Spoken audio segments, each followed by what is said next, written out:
नमस्कार, बहुत स्वागत है आपका। भगवान शिव सावन के महीने में 100 परिवार पृथ्वी लोक पर रहते हैं, शिवालय में रहते हैं और भक्त शिव जी को प्रसन्न कर अपनी मनोकामना उनसे कहते हैं और वो पूरी भी होती है। लेकिन शिव जी को कुछ ऐसी वस्तुएं हैं जो जरूर अर्पित करनी चाहिए। शिव को सबसे प्रिय महीना श्रावण का महीना है और इस महीने में भगवान शिव को कुछ ऐसी वस्तुएं हैं जो आप जरूर अर्पित करें। शिव देंगे वरदान, लेकिन कुछ ऐसी वस्तुएं हैं जो भूलकर भी अर्पित ना करें जाती है। शिव पुराण की विदेश्वर संहिता में लिखा है कि श्रावण मास में कर्क राशि में सूर्य के होने पर भगवान शिव के साथ अंबिका का पूजन करें। वे संपूर्ण मनोवांछित भोगों और फलों को देने वाली हैं और संपन्नता, स्वास्थ्य, प्रगति की इच्छा रखने वाले लोगों को मां अंबिका की पूजा जरूर करनी चाहिए श्रावण माह में। पान का पत्ता सकारात्मक ऊर्जा को बढ़ाने वाला और नकारात्मक ऊर्जा को दूर भगाने वाला माना जाता है। भगवान शिव को पान बहुत प्रिय है और सावन के महीने में भगवान शिव को पान चढ़ाने से हर तरह की मनोकामना पूर्ण होती है। और शिव जी को अर्पित किए जाने वाले पान में सिर्फ आप कत्था, गुलकंद, सौंफ, नारियल का बुरादा, पान की जो गुलाब की पंखुड़ी है उसको डालेंगे और शिव जी की विधिवत पूजन करने के बाद अंत में पान अर्पित करेंगे। अगर मान लेते हैं आप पान इस तरह से नहीं बना पा रहे, तब सिंपल तरीके से आप क्या कीजिएगा, एक पान का पत्ता लें, इस पर लौंग, इलायची, मिश्री के दाने आप रख कर शिवलिंग पर अर्पित कर दें, शिव जी को अर्पित कर दें, तो शिव होंगे प्रसन्न और देंगे वरदान। यह है सिंपल तरीका शिव जी को पान अर्पित करने का। देखिए, पान की भी महिमा है। पान के पत्ते के ठीक ऊपरी हिस्से पर इंद्र और शुक्रदेव विराजमान है। मध्य हिस्से में माँ सरस्वती है और माँ महालक्ष्मी इस पत्ते के बिल्कुल नीचे वाले हिस्से पर बैठी हैं, जो अंत में तिकोना आकार लेता है। तो ज्येष्ठा लक्ष्मी पान के पत्ते के जुड़े हुए भाग पर बैठी हैं और वह भाग है जो पत्ते को दो हिस्सों को एक नली से जोड़ता है। विश्व के पालनहार भगवान शिव पान के पत्ते के भीतर वास करते हैं और भगवान शिव एवं कामदेव जी इस स्थान पर पत्ते के बाहरी हिस्से पर हैं। माँ पार्वती जो मंगला देवी हैं, पान के पत्ते के बाईं ओर और भूमि देवी पान के पत्ते के दाहिने ओर विराजमान हैं। भगवान सूर्य नारायण पान के पत्ते के सभी जगह पर उपस्थित रहते हैं।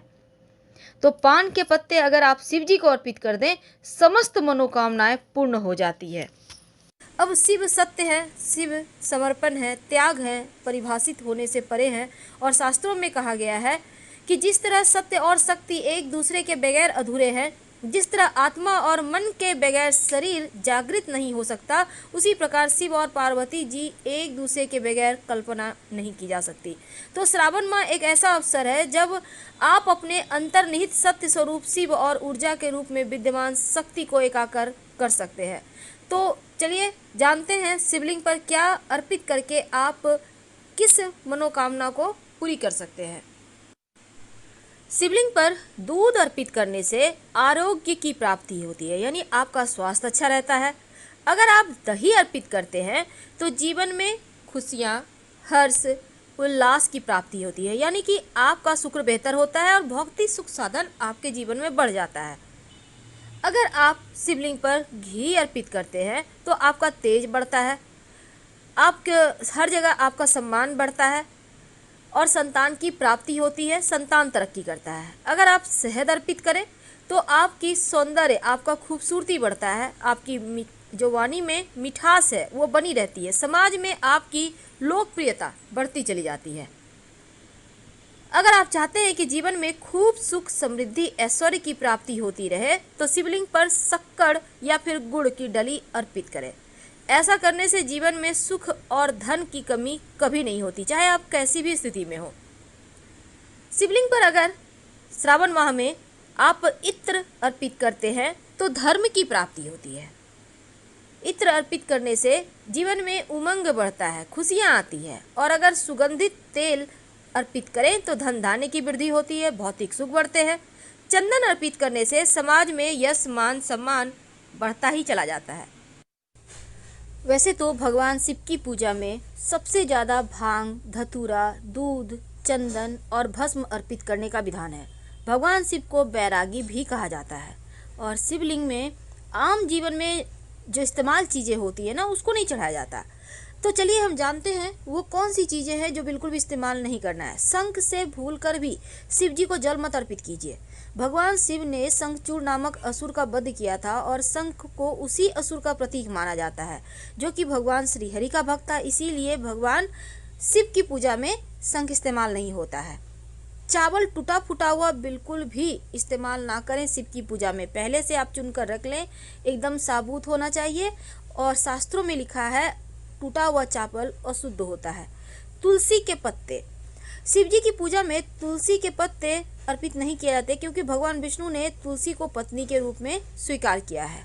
हल्दी स्त्रीलिंग है और शिवलिंग पर कभी भी हल्दी नहीं अर्पित की जाती क्योंकि हल्दी मांगलिक चीज़ों में यूज होता है। सिंदूर को भी कुमकुम सिंदूर जो सौभाग्य का प्रतीक है और शिव जी बैरागी हैं, इसीलिए शिव जी को कुमकुम अर्पित नहीं किए जाते। नारियल का पानी, देखिए नारियल तो आप चढ़ा सकते हैं लेकिन फोड़कर पानी अर्पित नहीं करना है। और ना ही अगर आप व्रत रखते हैं तो आप जो शिवलिंग पर चीज़ें चढ़ाई हैं उसको तो नहीं खाना है। और अगर राहु केतु परेशान करे तो शिवलिंग पर आप 2 लौंग अर्पित करें। ऐसा करने से राहु केतु की समस्या से मुक्ति मिल जाती है। बाद में इस लौंग को उठाकर अगर आप घर में पूजा करते हैं तो पास के किसी मंदिर में रखें या फिर कहीं मिट्टी में दबा दें। शिवलिंग पर अगर आप चंदन अर्पित करें तो समाज में यश मान सम्मान बढ़ता ही चला जाता है।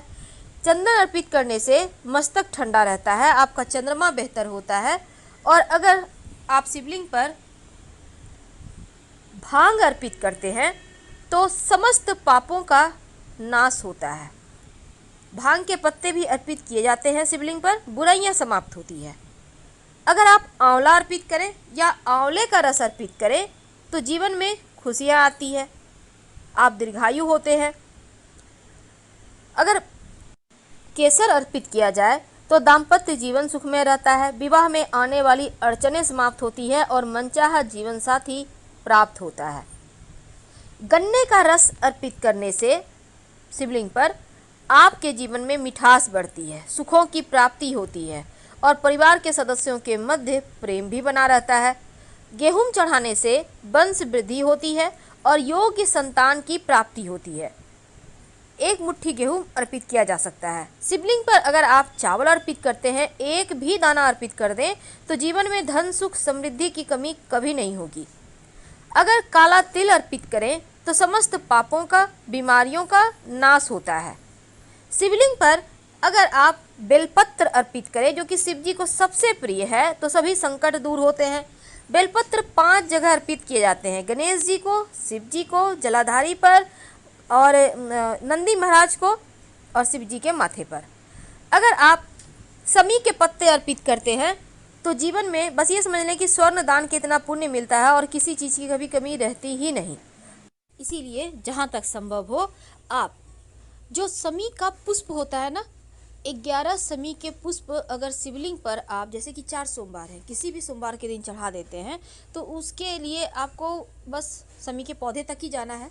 हालांकि ये मार्केट में खरीद के नहीं मिलता, आपको किसी पौधे को देख कर रखना है और वहीं से तोड़कर अर्पित करना है। समी का पुष्प अर्पित करने से शिव जी अति प्रसन्न होते हैं। वैसे पत्ते से भी आप काम चला सकते हैं। और जौ अर्पित करने से तो सांसारिक सुखों की प्राप्ति होती है। जौ अर्पित करने से दुर्वा घास अर्पित करने से दीर्घायु होते हैं, आपका जो स्वास्थ्य है वो बढ़िया रहता है और आपका जो निगेटिव पक्ष है यानी कि नकारात्मक चीज़ें हैं वो भी समाप्त हो जाती है। वैसे तो अगर आप 1 लोटा जल में थोड़ा सा कुसा घास डालकर शिवलिंग पर अर्पित करें तो पितृ दोष समाप्त हो जाता है, पितृ लोग संतुष्ट होते हैं और आप पर कृपा बरसाते हैं। कमल का पुष्प अर्पित करने से जीवन में धन मान सम्मान ऐश्वर्य सब कुछ बढ़ता है क्योंकि कमल का पुष्प श्री हरि को भी पसंद है और शिव जी को भी, तो सुख शांति समृद्धि बढ़ती है। हरसिंगार का पुष्प भी अर्पित करने से आपका शुक्र बेहतर होता है क्योंकि यह सुगंधित पुष्प है और ऐश्वर्य बढ़ता है। अगर आप चमेली के पुष्प अर्पित करते हैं तो जीवन में सुख समृद्धि दोनों ही बढ़ता चला जाता है। तो शिव जी पर अगर आप उनके सबसे पसंदीदा धतूरे का पुष्प या धतूरे का फल अर्पित करें तो सुयोग्य संतान प्राप्त होता है, जो कुल का नाम रोशन करता है। तो आपको भी अगर धतूरे का पुष्प या फिर फल मिल जाए तो शिव जी को जरूर अर्पित करें। अर्पित करने से मनचाहे संतान की प्राप्ति भी होती है। आंकड़े का पुष्प से अगर उनका श्रृंगार करें तो जीवन के सभी सुख मिलते हैं। पितरों को मोक्ष की प्राप्ति होती है। सफ़ेद या बैगनी जो भी आंकड़ा मिल जाए उसी से शिव जी को मनाइए। अलसी का पुष्प अगर शिव जी की पूजा करें तो सभी देवताओं का आप प्रिय हो जाते हैं, यानी सभी देवी देवताओं का आशीर्वाद आपको मिलता रहता है। अगर आप अपराजिता का पुष्प अर्पित करते हैं तो शत्रु विरोधी शांत रहते हैं। और इसके साथ ही अगर आप बेले के पुष्प से उन्हें पूजते हैं तो मनचाहा सुंदर जीवन साथी मिलता है। कनेर के पुष्प अर्पित करने से जीवन में खुशियां आती है और शत्रु विरोधी शांत रहते हैं। मोर पंख अर्पित करने से जो श्री कृष्ण के माथे पर विराजते हैं, तो अगर शिव जी को अर्पित किया जाए तो शत्रु विरोधी भी शांत रहते हैं और आपका सुख बढ़ता है। केला अर्पित किया जाए तो संतान का सुख मिलता है। तो शिव जी को अक्सर ही आप जल और बिलपत्र अर्पित करते हैं, लेकिन कुछ ऐसी वस्तुएं जो अर्पित नहीं करना चाहिए, जैसे कि सिंदूर। इसके साथ ही शिवलिंग पर आप संग से जल अर्पित नहीं कर सकते, तुलसी का पत्ता नहीं अर्पित कर सकते, टूटा हुआ चावल अर्पित नहीं कर सकते और लाल चंदन और केतकी का पुष्प भी अर्पित नहीं कर सकते। नारियल तो अर्पित कर सकते हैं, पर नारियल फोड़कर जल ना चढ़ाएं। इलायची अर्पित करने से सुख बढ़ता है, शुक्र मजबूत होता है। और पान का पत्ता पूजा करने के बाद लास्ट में पान के पत्ते पर एक सिक्का, थोड़ी सी मौली धागा, थोड़ी सी मीठी वस्तु और लौंग इलायची रखकर दक्षिणा के रूप में उन्हें समर्पित करें तो आपकी पूजा संपूर्ण हो जाती है। लाल गुड़हल का पुष्प अर्पित करने से शत्रु विरोधी शांत रहते हैं। और अगर आपके कुंडली में काल सर्प दोष हो तो चांदी के या तांबा का नाग नागिन का जोड़ा शिव जी को अर्पित कर दे। खासकर अगर उस दिन नाग पंचमी हो तो आपका काल सर्प दोष भी समाप्त हो जाता है। अगर किसी को स्वास्थ्य की समस्या है तो जल में 5 पीपल के पत्ते डालकर जो व्यक्ति बीमार है मानसिक या शारीरिक रूप से, उनके ऊपर से आप 5 बार वार लें और शिवलिंग पर चढ़ा दें तो उनका स्वास्थ्य की समस्या दूर हो जाती है। अगर हरा मूंग अर्पित करते हैं शिवलिंग पर, आपका बुद्धि की समस्या समाप्त होती है, आपकी वाणी का तेज बढ़ता है, आपका बुद्धि बेहतर होता है और हर तरफ आपकी पूछ होती है।